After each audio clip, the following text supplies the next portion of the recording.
Well, Peter, thank you so much. This is such a moving film. I mean, it's incredible to be getting such an important lesson about life from a penguin, but that's what just happened.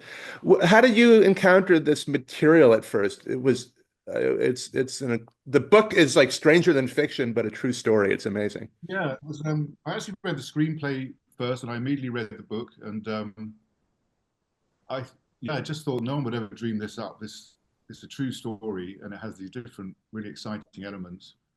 This relationship with this penguin, the penguin's kind of a catalyst amongst all the people it meets, and it's in this world, this private school in Buenos Aires in 1976. Felt like a really interesting world that I knew nothing about. Knew nothing about Argentinian history really at first, or penguins, and I went on a big research journey to Buenos Aires and met lots of people who'd survived, that disappeared, and had relatives who had disappeared and who hadn't survived, and went to the school and met the staff at the school and saw the actual terrace Oh, where wow. 𝙀𝙀𝙀𝙀 kept. So it was as a filmmaker, that's one of the great perks as you go on a journey of learning yourself, and it was a really exciting journey. And as I said, I just didn't think I would ever dream up. They're never going to pitch that as a dreamt up fiction, but when it's a true story, it felt just like there was a really rich story on top of the big screen. Now, was there any hesitation for you about doing a movie that relied on penguins as as performers? But his first one was a tonal one of like not wanting to make the film just a cute pet movie and trying to make a movie that has a bit more substance to it. And it was really when Steve became involved that it was his take as well. And the fact that there's probably less political story in the book. That school has this big wall around it and is quite, which we kind of touched upon. It's a little cultural island really. But we certainly felt that you couldn't do a story set in 1976 in Argentina without digging into the terrible events that were going on at that time. So we actually fictionalized the story of Sophia being disappeared, and did a lot of research into that because I'm very aware that we need to respect that Argentinian history, which is still very live, very present today. There's still exhuming remains, and the mothers of Plaza de Mayo are still very active. So, yeah, while not wanting to take it away completely, it's still Tom's story. It's about his inner journey primarily and the relationship with this penguin. So that was a tonal, didn't want to, tonally I was wary of making it too cute. And in terms of the actual filmmaking process of working with the penguin, I mean, the first discussion was, will it be CG, a computer generated penguin? That was kind of out of the picture totally budget wise anyway, on a low budget movie. But aesthetically is not something I was interested in. I always kind of had an instinct that if you're manipulating the penguin to do exactly what a human wants it to do, it's not going to have the same spontaneity and authenticity as a real penguin. And it gave this great energy to the set, this unpredictability to the set, where you're never quite sure if it's going to do what you want it to do, and you're trying to coax it to do roughly what you want it to do. And Steve was amazing in those scenes where he would, having come from a stand-up comedy background where he first really worked, he was very good at just being in the moment, running the lines, rerunning the lines, and just waiting for Penguin to do something that we wanted. So it was actually a really amazing kind of life imitating art, having the penguins on set, having their base trailer, their pot, they had a pool, and so everyone would walk in on set in the morning, and you just see the crew kind of having a coffee, watching the penguins swimming around. It actually was a very lovely, it brought a very lovely energy to the set.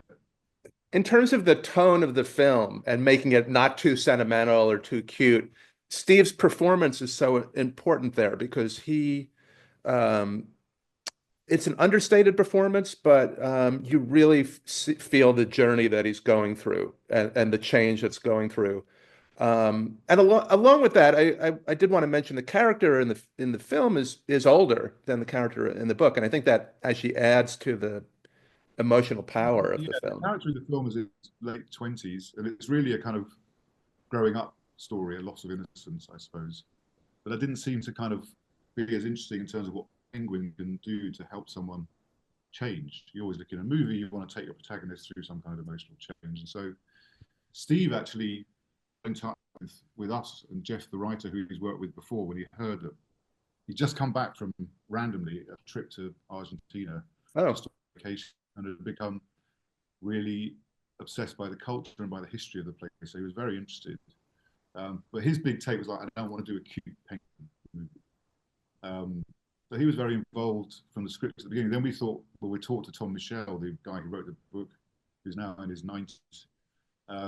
Is he okay making the protagonist older? He completely understood what we were saying. And of course, he said to us, well, the penguin's the star anyway. So the Tom character's not that important. But I think giving Tom Michel more of a backstory, more life, being this kind of washed up to guy, just felt like a really exciting juxtaposition with the penguin. It's very funny when he kind of hates the penguin at the beginning, but it's a very touching story that he can't resist being healed. Really, it's his own doing, really, because the penguin just looks at him. But like a lot of therapists, doesn't say anything, just listens. I love how everybody talks to him. He's a free therapist for everybody. We're really thrilled by the way that plays it to an audience, because we thought it was really funny, but like it always seems to be the third one when you see Cattaneo talking to him. Amazing. So you said that Steve was involved in the writing. Was that on the set and also in advance? I mean, I guess I understand that there was some in development and in prep, and he said, don't worry, when we hit first day of shooting, I'm just an actor then, and we've worked through all this stuff on the script. So once we were on set, we just did the lines. He did the odd improv when the penguin did something unexpected, and sometimes he'll add a little bit of humor, a little funny line at the end of a scene, which is kind of gold dust in the edit. But no, we had lots of meetings, lots of Zooms. He would kind of improvise in character, and find his voice, and that would all go down in the script. So it meant that once we were shooting, we were kind of all sorted, and he knew where it was at in every scene, because we kind of worked through the script together. Yeah, and I'm curious. So that you were actually there in Argentina at the site. I mean, how well remembered is the story? Yeah, because some of the people I met are now on the board of governors who were pupils at the time, so very well remembered. Oh wow.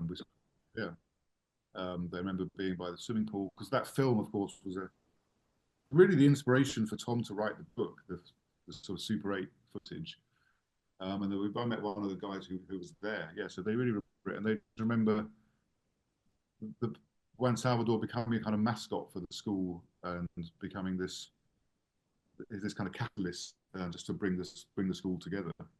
Yeah, I want to make sure not to leave out Jonathan Pryce while we're talking about penguins and Steve, but could you just talk about working with him? I mean, it's always Steve, I think, but I knew Steve's work. I mean, Filomeno, I knew he could do drama acting as well as just comedy acting, but I thought I had a lot of work with him, drama scenes, but he was all over that, and he was really natural in doing, I thought, he showed that pain in a very understated way. He really understands movie acting, that when the face is this big, you just have to think the thought. You don't really need to do the acting.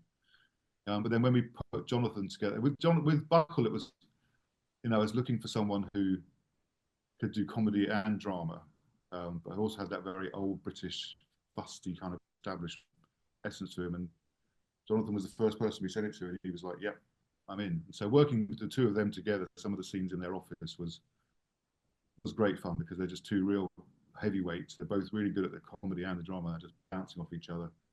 And those scenes were a lot of fun to shoot. Yeah, I guess as a last question, I want to just talk about the fact that I think you made a film that is tied to that very specific time, but also does have a timeless quality. And I admire the way that you did that. But it is a film that feels, relevant, very relevant today for different reasons. So I'm just wondering if you could talk about that, like how.